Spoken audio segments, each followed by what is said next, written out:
Hello friends, तो good morning आप सभी को। मैं हूं दिनेश कुमार। मैं आज आपके लिए घातांक करने से मोस्ट जो है 3 प्रश्न लेकर के आया हूं। और तीनों प्रश्न जो है मैं आपको बहुत ही कम समय में और बहुत ही ठीक है सटीक तरीके से मतलब कि ट्रिक के माध्यम से आपको बतलाने वाला हूं। अगर मेरे द्वारा बताए गए यह तीनों के तीनों क्वेश्चन अगर आपको समझ में आता है, ठीक है ना, तो उसके बाद जो है मेरे वीडियो को लाइक कर देना और चैनल को सब्सक्राइब करके रखना, ताकि मैं इसी भी प्रकार के अगर वीडियो को लेकर के आऊँ, ठीक है, तो सबसे पहले आप तक क्या हो पहुँचने का काम करे। ठीक है, तो चलिए आज मैं क्या करता हूँ, घात और करने से 3 प्रश्न मोस्ट इंपॉर्टेंट प्रश्न को मैं लेकर के आया हूँ। और मैं आशा करता हूँ कि मैं जो बताऊंगा आज तीनों के तीनों प्रश्न आपको सीधे दिमाग में सेट हो जाएगी। ठीक है ना, तो आप मेरे वीडियो को जो है शुरू से लास्ट तक देखिएगा। ठीक है ना, वीडियो को कहीं पर स्किप नहीं कीजिएगा। तो आइए आप मेरे साथ बने रहिए। ठीक है ना, मैं आपको सिखलाने की कोशिश करता हूँ। देखिए यहाँ पर 3 प्रश्न मेरा है। ठीक है ना, तो सबसे पहले हम क्या करते हैं, ठीक है, फर्स्ट प्रश्न को मैं पहले हल करने की कोशिश करता हूँ। देखिए मेरा फर्स्ट प्रश्न क्या चीज़ है। फर्स्ट प्रश्न हमारा क्या कहता है, इसको मैं साइड में ले आता हूँ। चलिए इस प्रश्न को हम यहाँ पर लेकर के ले आता हूँ। ठीक है ना, कि 7 - 2 और रूट अंडर के क्या हो जाएगा 12 है। और इस पर फिर पूरा पर रूट है। कहने का मतलब होता है कि अगर रूट के भीतर अगर रूट अगर है, ठीक है, तो उस संख्याओं का हम वर्गमूल कैसे निकाल सकते हैं घात घात घात करने में। ठीक है ना, हम आज सीखेंगे वर्गमूल निकालना। ठीक है, कि रूट के भीतर अगर कोई संख्या रूट है, ठीक है, तो हम उसे वर्गमूल कैसे निकाल सकते हैं, बहुत ही मतलब कि ठीक है शॉर्ट ट्रिक के माध्यम से आज हमको क्या करने वाले हैं, समझाने वाले हैं, मतलब कि सिखाने वाले हैं। तो आप बने रहिए। देखिए सबसे पहले क्या करना है, अगर रूट के भीतर अगर कोई संख्या रूट हो, ठीक है, तो सबसे पहले आपको फोकस करना है कि ये जो रूट है इसके बाहर हमेशा 2 होना चाहिए। अगर 2 अगर है तब तो सही है, अगर 2 नहीं है तो आपको किसी भी तरह का से क्या करना है, यहाँ पर 2 को रखना ही पड़ेगा। किसी भी तरीका से आपको 2 को यहाँ पर बनाना पड़ेगा। ठीक है ना, अगर रूट के बाहर अगर क्या चीज़ है 2 लगा हुआ है, ठीक है, और यहाँ पर जो रूट के भीतर जो हमारा संख्या है, मतलब रूट के भीतर कितना है 12 है। 12 के अब 2 ऐसे गुणनखंड करें, ठीक है ना, कि जिसमें से गुणा करने से 12 आ जाए और जोड़ने से कितना आ जाए 7 आ जाए। ठीक है, इसका कॉन्सेप्ट यही है। ठीक है, आप इसे ट्रिक भी कर सकते हैं। ठीक है, क्या हमने कहा, ये जो 12 है आप 12 को क्या कर ले। ठीक है, चलिए हम यहाँ पर 12 को लिख लेते हैं। ठीक है, 12 को लिख लिए। अब हम क्या बोले कि 12 को 2 ऐसा गुणनखंड बनाइए, ठीक है ना, जिसमें से जोड़ने से 7 आ जाए और गुणा करने पर क्या आ जाए 12 आ जाए। आप कहोगे ठीक है ना कि 4 और 3 होगा। क्या होगा 4 और 3। क्यों 4 और 3 होगा, क्योंकि 4 और 3 को जब हम परस्पर गुना करेंगे तो 12 आ जाएगा, और 4 और 3 को परस्पर जोड़ेंगे तो कितना आ जाए 7 आ जाएगा। इसका मतलब कि बात यहाँ पर कंफर्टेबल है, सही बैठ रहा है। ठीक है ना, चलिए अब हम क्या करेंगे, जब आपको यह चीज यहाँ पर सेट हो जाता है तो आपको क्या करना है, ठीक है, कि इस पर रूट चढ़ा दीजिए और इस पर भी रूट चढ़ा दीजिए। ठीक है ना, इतना आपको समझ में आ गया होगा। अब यहाँ पर जो चीज का साइन है, मतलब कि माइनस का साइन है, तो आप यहाँ पर माइनस का साइन क्या कर सकते हो, दे सकते हो आप। ठीक है, अब जब माइनस की आप साइन दे दिए, ठीक है ना, तो आपका आंसर निकल करके चला आया। ठीक है ना, अब हम क्या करेंगे, देखिए यहाँ पर 4 4 का वर्गमूल क्या होता है, तो आप कहोगे कि 4 का वर्गमूल क्या होता है 2 होता है। जिसका पूर्ण वर्गमूल होता है उसे आप क्या कर सकते हैं, निकाल सकते हैं। रूट का नहीं होता है, रूट 3 का। ठीक है ना, तो माइनस का 2 क्या हो जाएगा, माइनस का रूट अंडर के यहाँ पर 3 हो जाएगा।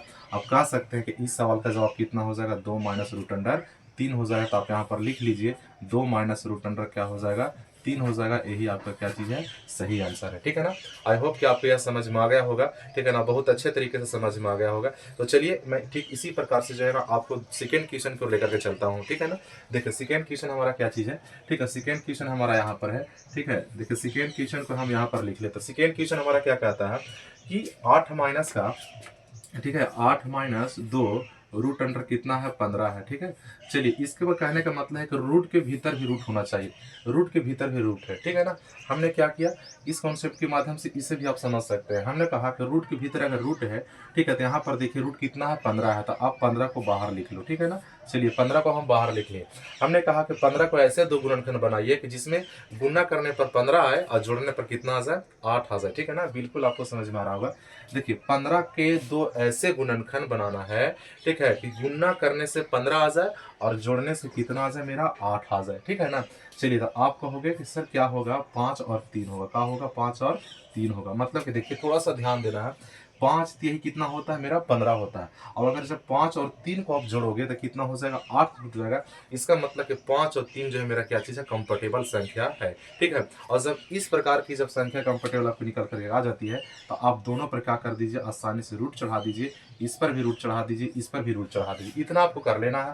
ठीक है, अब यहाँ पर देखिए, यहाँ पर अगर माइनस का चिन्ह है तो यहाँ पर माइनस लगा देना, अगर प्लस का चिन्ह होगा तो यहाँ पर प्लस लगा देना, तो माइनस है तो माइनस का चिन्ह लगा दीजिए। इसका मतलब है कि इस सवाल का जवाब क्या हो जाएगा। ठीक है, तो आप कहोगे कि रूट अंडर का 5 और माइनस का रूट अंडर का 3, इस सवाल का जवाब क्या हो जाएगा, यही आपका आंसर निकल करके चला आता है। ठीक है ना, तो मुझे विश्वास है कि आपको यह चीज़ क्या हो गया होगा, समझ में आ गया होगा। ठीक है ना, और बहुत अच्छे से समझ में आया होगा। तो चलिए, अब हम सेकेंड हो गया प्रश्न, अब हम थर्ड प्रश्न की ओर बढ़ते हैं। थर्ड प्रश्न थोड़ा सा कुछ समझने की फेरा है, ठीक है, लेकिन आपको अच्छे से समझ में आ जाएगा। ठीक है, तो चलिए मैं थर्ड प्रश्न की ओर चलता हूँ।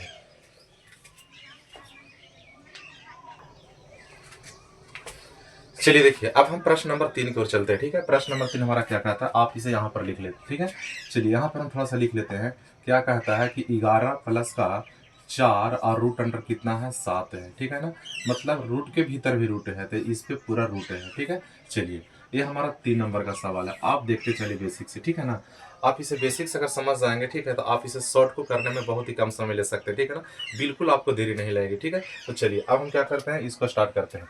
देखिए, हमने कहा कि रूट के भीतर जो है 2 होना चाहिए, लेकिन रूट के भीतर इस समय कितना है, 4 है। ठीक है ना, आपको नजर आ रहा होगा कि रूट के भीतर कितना है, रूट के बाहर में कितना है, 4 है। ठीक है, रूट के भीतर में कोई भी संख्या हो, ठीक है ना, वो मैटर नहीं करता है, लेकिन रूट के बाहर में अगर 2 होना चाहिए, उसके बाद ही हम क्या करेंगे, रूट के भीतर वाला संख्या को तुलना करेंगे हम कि जोड़ने या फिर गुणा करने से उतना आता है कि नहीं आता है। ठीक है ना, तो देखिए यहाँ पर 2 करने के लिए आप कहोगे कि ऐसे हम कर सकते हैं। ठीक है ना, देखते चले, 11 प्लस का 4 को आप 2 गुने 2 लिख सकते हो ना। ठीक है, और प्लस का क्या कर सकते हो, रूट अंडर का 7 लिख सकते हो, लिख सकते हो ना। देखिए यहाँ से 1 2 को क्या करना है, मतलब रूट के भीतर लेकर के जाना है। तो जब यहाँ से 1 2 रूट के भीतर जाएगा तो स्क्वायर होकर के अंदर जाता है ये। ठीक है, तो यहाँ से 2 का स्क्वायर कीजिए, तो 2 का स्क्वायर करें कितना हो जाएगा, आप कहोगे कि सर 4 होगा। ठीक है, 2 का स्क्वायर कीजिए, तो 2 का स्क्वायर कितना होगा, हम इस 2 का हम क्या कर रहे हैं, स्क्वायर कर रहे हैं। ठीक है ना, तो 2 का हम स्क्वायर करेंगे तो 4 हो जाएगा। ठीक है, और 2 का स्क्वायर कितना हुआ, 4 हुआ, तो 4 इसमें जाकर गुना हो जाएगा। ठीक है, जैसे इसमें गुना होगा तो क्या बचेगा, 11 प्लस का यहाँ से 2 स्क्वायर करके अंदर गया था, खाली 2 बचा।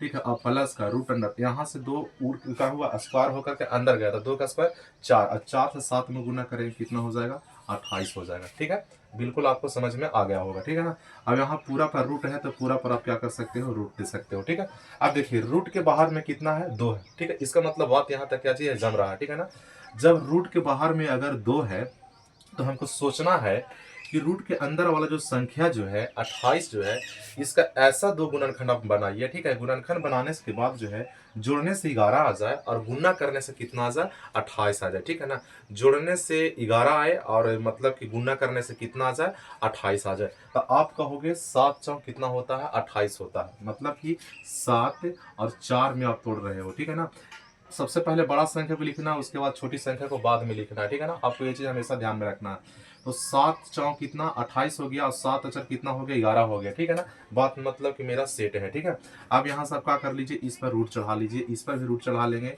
और इस पर भी रूट चढ़ा लेंगे, दोनों संख्याओं पर क्या कर लेना है, रूट चढ़ा लेना है आपको।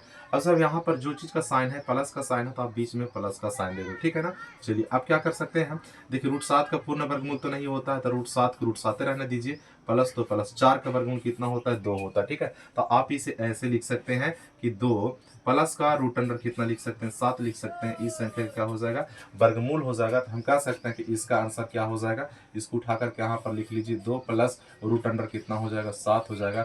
यही हमारा क्या चीज़ है, आंसर है। ठीक है, आई होप कि आपको तीनों के तीनों सवाल क्या हो गए हैं, बहुत ही अच्छे ढंग से, बेहतरीन ढंग से आपको समझ में आ गया होगा, और मैंने पूरा प्रयास किया आपको समझाने का, बहुत कोशिश की आपको समझाने का। ठीक है, और आपको तीनों का तीनों सवाल सीधे दिमाग में जाकर के सेट हो गया होगा। ठीक है, तो इसी प्रकार से मेरे नए नए वीडियो देखने के लिए आप मेरे चैनल पर आए हैं, अगर मेरे चैनल पर पहली बार है तो चैनल को सब्सक्राइब कर ले, और अगर यह तीनों प्रश्न अगर वीडियो के माध्यम से अगर अच्छा लगा हो तो वीडियो को लाइक कर लेना। ठीक है, और दोस्तों तक शेयर कर लेना। आज तक इतना ही, फिर हम मिलेंगे नेक्स्ट वीडियो में, और इसी भी प्रकार की अगले पार्ट वीडियो होगा। ठीक है ना, पार्ट के रूप में, तब तक इतना ही। ठीक है, ऑल दी बेस्ट।